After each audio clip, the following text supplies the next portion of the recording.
राज्य के वित्त मंत्री राधाकृष्ण किशोर ने वित्त वर्ष 2026-27 के लिए बजट पेश किया है। उन्होंने कुल 1 लाख से अधिक करोड़ रुपए का बजट पेश किया है। यह उनका लगातार दूसरा बजट है और साथ ही इससे बता दें कि इससे पहले उन्होंने बजट की कॉपी लोक भवन जाकर राज्यपाल संतोष गंगवार को सौंपी थी। इसके बाद वे सदन की कार्रवाई में शामिल होने के लिए पहुंचे। वित्त मंत्री राधाकृष्ण किशोर ने अपने बजट भाषण में बताया कि झारखंड प्राकृतिक संसाधनों से समृद्ध, आदिवासी संस्कृति का रक्षक और खनिज आधारित अर्थव्यवस्था वाला राज्य है। अलग राज्य बनाने के उद्देश्य क्षेत्रीय असमानता को दूर करना, आदिवासी समुदाय के हितों की रक्षा करना और प्राकृतिक संसाधनों की संतुलन तथा जनहितकारी उपयोग सुरक्षित करना था। झारखंड एक विकास यात्रा संभावनाओं और चुनौतियों का मिश्रण है। बजट केवल आम व्यय का लेखा जोखा नहीं होता, बल्कि यह राज्य के भविष्य की दशा और दिशा तय करता है।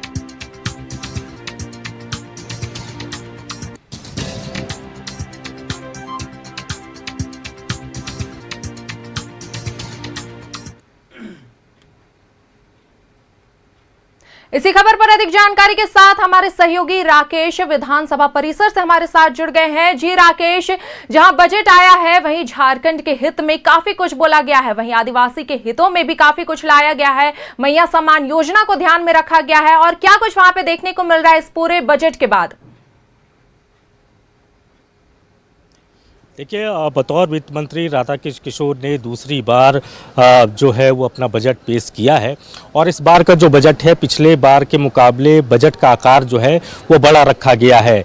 1,58,560 करोड़ रुपए का भारी भरकम बजट आप कह सकते हैं, जिसे सदन की पटल पर वित्त मंत्री ने रखा है और हर वर्ग को छूने की कोशिश की गई है, हर वर्ग को टच करने की कोशिश की गई है, चाहे वो युवा हो, महिला हो, बच्चे हों, स्वास्थ्य के क्षेत्र की बात कर ले, इंफ्रास्ट्रक्चर के क्षेत्र की बात कर ले, कृषि के क्षेत्र की बात कर ले, किसानों को फोकस करने की बात कर ले, आदिवासियों को फोकस करने की बात कर ले, तो तमाम चीज़ों को इस बजट में जगह दी गई है। उसको फोकस्ड में रखते हुए यह बजट तैयार किया गया है और यही वजह है कि बजट को अबुआ बजट जो है वो कहा गया।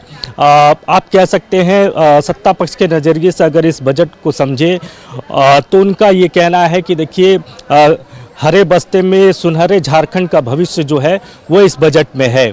तो सत्ता पक्ष का अपना नज़रिया है बजट को देखने को लेकर। दूसरी तरफ विपक्ष इस बजट को ये कह रहा है कि इतना बड़े आकार की ज़रूरत नहीं थी, आप पूर्व में जो पैसे थे उसे आप खर्च नहीं कर पाते, बावजूद इसके भारी भरकम बजट की ज़रूरत इस राज्य को नहीं है। तो अपने अपने तरीके से, अपने अपने नज़रिए से बजट को देखा जा रहा है। दूसरी तरफ आपने भी सुना होगा, वित्त मंत्री जब बजटीय भाषण पढ़ रहे थे तो उस दौरान लगातार केंद्र पर वो हमलावर भी थे, इस बात को लेकर हमलावर थे कि केंद्र से राज्य को जो आर्थिक सहयोग मिलना चाहिए वो सहयोग नहीं मिल पा रहा है।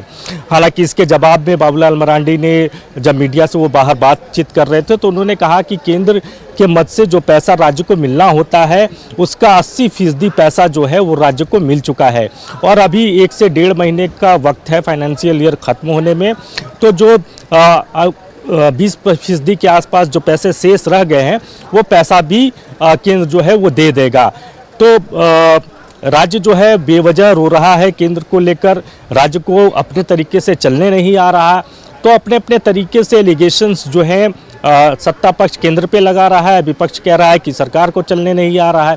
तो इन सब के बीच में बजट को लेकर अगर आप एट ए ग्लांस देखें तो कई सारी चीज़ों को फोकस किया गया है। स्वास्थ्य के क्षेत्र में बजट का जो आकार था पिछले बार के मुकाबले 500 करोड़ का उसमें इजाफा हुआ है। 100 से ज़्यादा मुख्यमंत्री एक्सीलेंस स्कूल खोलने की बात इस बजट में कही गई है। इसके अलावा पीपीपी मोड पर जो है अस्पतालों को चलाने की बात कही गई है।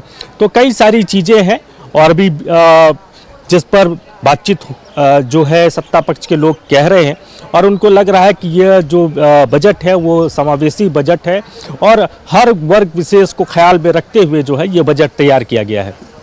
जी राकेश, चलिए बहुत बहुत धन्यवाद, आप हमारे साथ जुड़े और ये तमाम जानकारी आपने हमारा साथ साझा किया।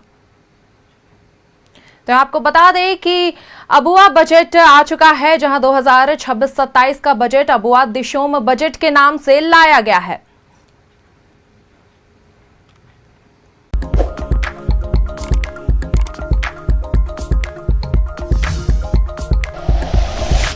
Like and share videos, subscribe करें हमारा चैनल और प्रेस करें बेल आइकॉन। न्यूज़ 11 भारत, सच है तो दिखेगा।